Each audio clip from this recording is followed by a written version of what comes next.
So I read Three Fools and then Two the final Fools. Camelot play about the Two Three Fools. Fools? Two Two. Fools, yeah, sorry. Two Fools, and then I read the final Camelot play about the fall of Camelot, and then I also read the all three of the great plays. I want to talk about Two Fools. I mistakenly said Three Fools, but there are so many fools in the play. I did find it very interesting the title, as instead of saying say the fool or a fool, it's two fools, so it's specific. Well, it's from John Um, Donne.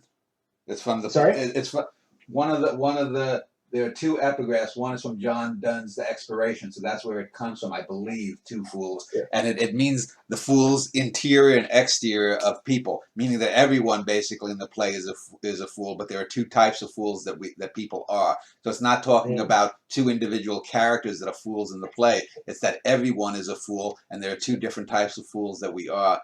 But that's something people can imbue and look up the Donne poem that way. I do think this is the funniest of the Camelot plays.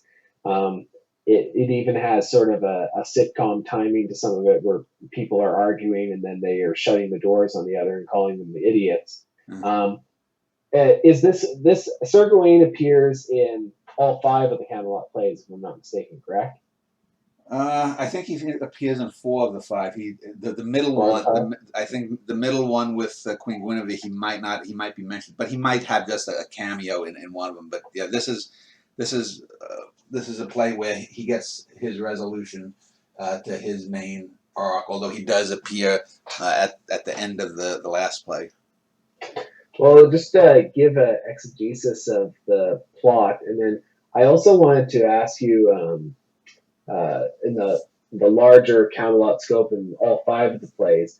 Um, how do you think each one narratively builds on the other? I think that you said once, maybe it was a Facebook post, maybe you told me it in person that you thought each one was better than the last. I still think the Guinevere play probably impressed me the most, especially in the lighting and how got into her interior. You do a lot of that type of thing, not in the same way in the great plays where they're talking mainly from their own perspective. But why do you think each one is better than the last, and how do they build on each other?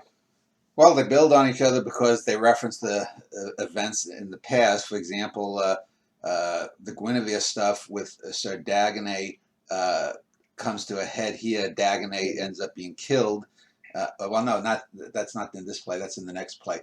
Yeah. Dagonet, I think, knows. Well, basically, this is following the Grail quest. So we have the three main characters of this play: Sir Percival, who's sort of the leader of the trio, Sir Galahad, and Sir Bors. And if you ever saw the Monty Python movie In Search of the Holy Grail, or whatever it's called, Monty Python and the Holy Grail, whatever it's called, it has that kind of a feel to it. And It. yeah, Sorry, you said that it comes to a head. It does. I didn't. I said before you said that he was killed. He was killed in the last Camelot play, like you mentioned. But they do a lot of their relationship is revealed in this play. yeah, And I think they have the kissing scene too towards the end.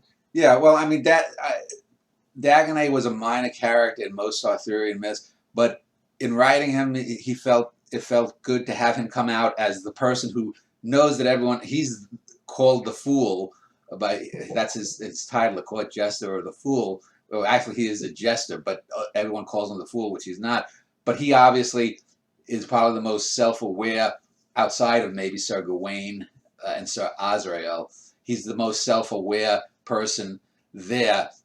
And the three that go on the Grail quest, we find out that, uh, the Fisher King, I mean, people would have to know most of the Arthurian myths, but the Fisher King was the guy who held the Holy Grail, which was the final cup that Jesus Christ drank wine from at the Last Supper, and it's considered holy. And he had a couple of different names in different mythologies. I call him Peredur here, which is actually an alternate name for Sir Percival. So I play a lot with the stuff in terms of mixing and reworking different aspects of the myth. It also turns out that Peredur may be actually the father of King Arthur, when we find that out. I think either at the end of this play or the next play.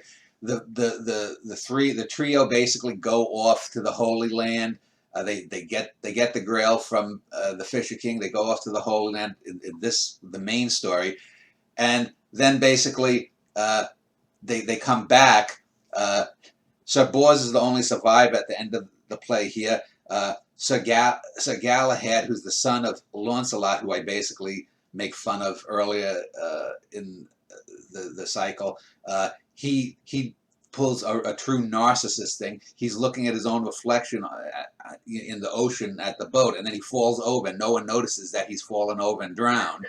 And then when Sir Percival ends up going mad at a monastery in Switzerland or up in the Alps somewhere, and he goes running off naked after what seems to be like a Yeti creature. And then Sir Bors is the only one who makes it back, and he's like, well, did you find the Grail? And Bors is like, well, yeah, we found it, and my other guys are dead, and it was a waste of time, basically. But there's so many names, and I mean, they're so foreign to me that I can't keep track of all of them. But the one guy towards the beginning, I think it is Sir Galahad. Is he? I think he's uniformly the dumbest out of all the characters except for maybe Lancelot. You could imagine him being played by Keanu Reeves when he was young. Yeah. So it was Sir Galahad. I remember him in conversations where he would frustrate people with his stupidity throughout the entirety. Well, there's the one scene where he's at the Fisher King's castle, and he's like eating peaches or something. He's like, "These peaches are good," and that's about his only comment on things. I like this fruit. Well, maybe it's apples or peaches or something like that. He's like, "Oh, these are the tastiest apples I've ever eaten."